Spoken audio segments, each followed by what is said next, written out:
Рахман дегеніміз, ғалымдарымыз айтады, бұл Алланың исім азамдарының бірі деп айтады. Егер я Рахман деп сұраса, Алла қабыл етеді дейді. Я Рахим деп сұраса, қабыл етеді дейді.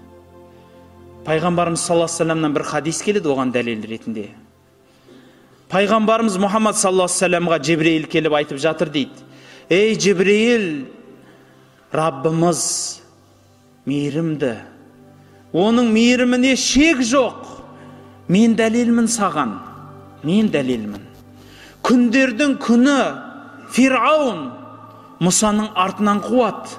Жете алмай, ақыры су екі жаққа қосылғаннан өлетінін көріп, екі су екі жақтан қосылып келе жатқанын көріп, басын сәждеге қойып, ей Аллахым, мен саған сендім, мен Мұсаның Раббысына сендім, мен Бани Исраилдің Раббысына сендім деп айқайлап жатқанда, қорыққанымнан аузына лай тықтым. Өйткені Алла тағала мейірімді, анау кісіні кешіріп қоймасын деп аузына лай тықтым деген екен. Бүкіл халықты қырып, соның қанын судай ағызса да, Құдайым, Аллахым десе, Алла кешіріп жіберу мүмкін деп қорыққанымнан аузына лай тықтым. Айтпасыншы осы, айтпасыншы Алла деп аузына лай тықтым деген екен Жебірейіл алейхиссалам. Бауырлар, Алланың мейірімі шексіз. Мейірімі шексіз. Кешіре ме, кешірмей ме өзі біледі. Бір адам, Пайғамбарымыз саллаллаху алейхи вассалам айтады, 99 адам өлтіріпті. 99 адам өлтіріп, тәубе қылайыншы, мынау істегенім дұрыс емес қой деп, Құдайдан тәубе іздейді. Сонан соң бір көп құлшылық ететін, көп намаз оқитын бір адамға келіп сұрайды дейді. Сен енді күніге таңнан қара кешке шейін көп намаз оқисың. Саған бір сұрақ қояйын деп едім.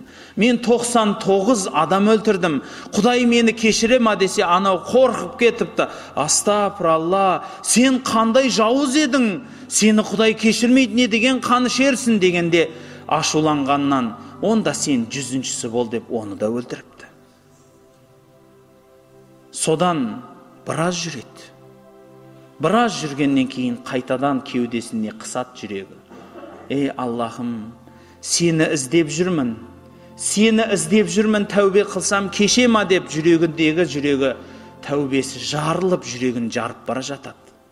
Содан қиналғаннан адамдардан сұрайды, әй, менің бір діни сұрағым бар, ауыр сұрағым бар, анау-мынау адам жауап бере алмайды, айтыңдаршы дегенде, бір пәлен деген елді мекенде ғалым адам тұрады, содан сұра дейді. Сонда сол кісінің алдына барып сұрайды, менде бір сұрақ бар, ауыр сұрақ, көп адам жауап бере алмайды, сұрағым бар. Қандай сұрақ? Мен 100 адам өлтірдім. Егер Алладан кешірім сұрасам, кешіре ма дейді. Сонда әлгі кісі сұрайды, сен бұл сөзді жүрегіңнен айттың ба дейді. Иә, өкініп тұрмын. Сол жүрегімдегі өкініш кеудемді күйдіріп бара жатыр дейді. Онда әлгі кісі айтады, онда Алла тағала сені кешеді дейді. Алланың мейіріміне шек жоқ. Өзі қалағанын кешеді, қалағанынша кешіреді депті. Пайғамбарымыз саллаллаху алейхи вассаламның тағы да бір әсем сөзі бар. Алланың кешірімі жайлы. Қияметте бір кісі Алланың алдында жауап беруге шақырылады екен. Бүкіл дүйім жұрт тұр, адам атадан ең соңғы өлген адамға шейін. Бәрі тұр. Ойласаңыз, ана жерде масқара болсаңыз, бүкіл халықтың алдында масқара боласыз. Ата бабаңыз да, сізден бұрынғылар да, сізден кейінгілер де тұр.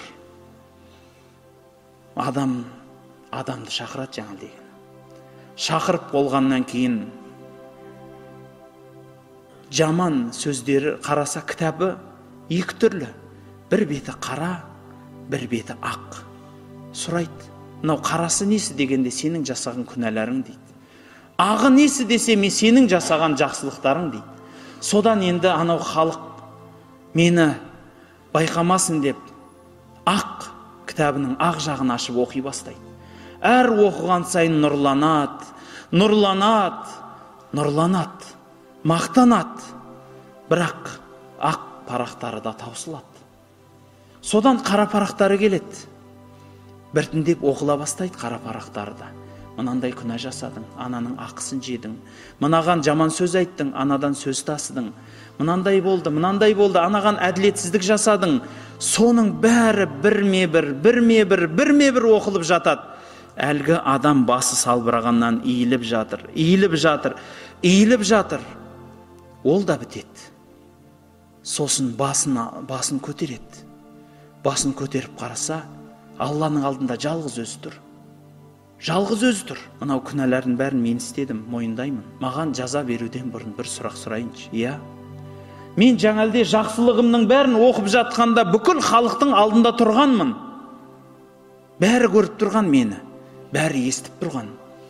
Енді жамандықтарымды оқылып жатқанда байқасам, жалғыз өзім тұрмын алдыңда. Бұл неге депті? Сонда Алла тағала айтады: сен дүниеде білесің ба? Не жасасаң да жамандығыңды көрсетпейтін едің, жасыратын едің, қорқатын едің депті. Сонда айтады: иә Аллахым, мен жасырдым, бүкіл жамандығымды жасырдым. Ешкімге мақтанып айтқан жоқпын. Ой, ана пәленше екеміз кезінде пәлен деген қыздарға бардық. Түгенше екеміз шіркін арақты былайда іштік. Немесе анау пәленшелермен бірге ана жерден ұрлық жасадық, керемет байдық. Олай айтқан жоқпын. Ол күнә екенін білдім, жасырдым дейді. Не күнә жасасам да сенен қорықтым дейді. Сонда Алла тағала айтады: сол қорыққаның үшін, мені танығаның үшін бүкіл күнәңді кешірдім дейді. Сонда дейді, бір жаршы тұрып, бүкіл халайыққа жар салады дейді. Уа халайық, пәленшенің ұлы пәленше жәннатқа бара жатыр дейді екен. Жәннатқа бара жатыр. Не деген қуанышты хабар десеңші. Не деген көп адамның армандайтын қуанышты хабары. Пайғамбарымыз саллаллаху алейхи ва саллям айтады: бір күні бір адам дүние салады. Сол өлерінен бұрын жан кеудесіне қысылып бара жатқанда балаларына өтініш қылыпты: айналайын балаларым, менен бір өтініш. Мен өлгеннен кейін менің денемді отқа жағып, күл қылып, күлдің бір шетін тауға, бір шетін бауға, бір шетін суға шашып тастаңдаршы дейді. Балалар орындайды соны.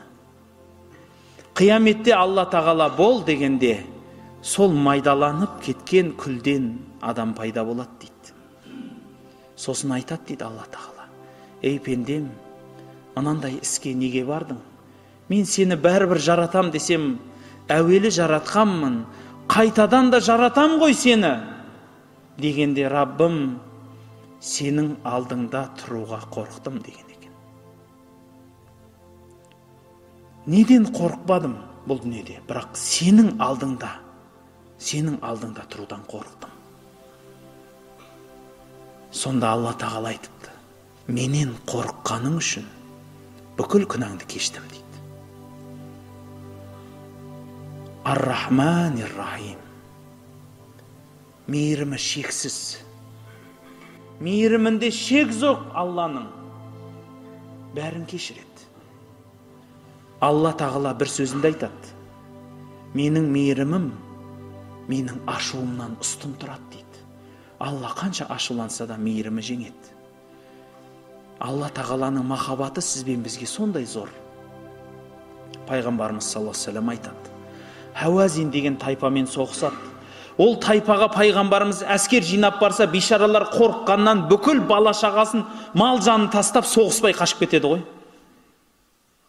Содан пайғамбарымыз малды олжаға, әйел бала шағаның бәрін құлдыққа алып кетеді. Дұшпан ел ғой.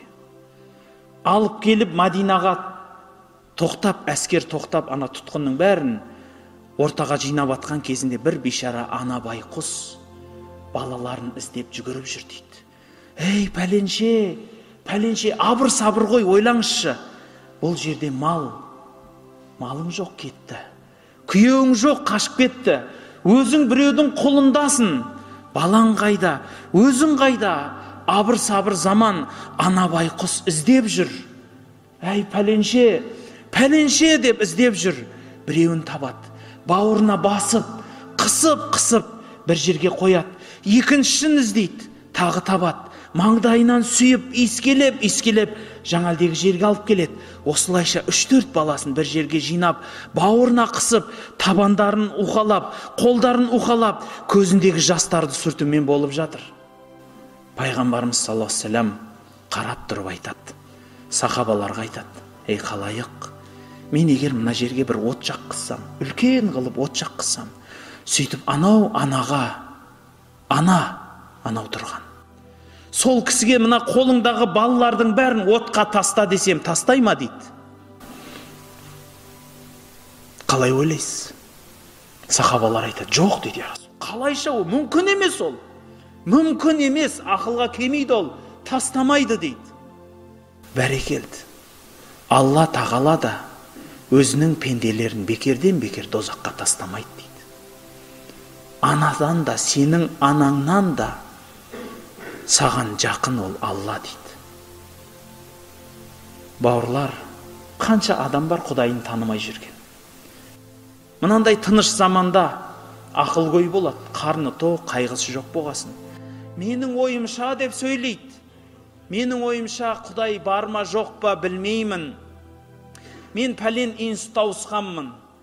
Ол енді ғылыми, научный философия оқығанмын. Мен әжептәуір ондаймын, мұндаймын.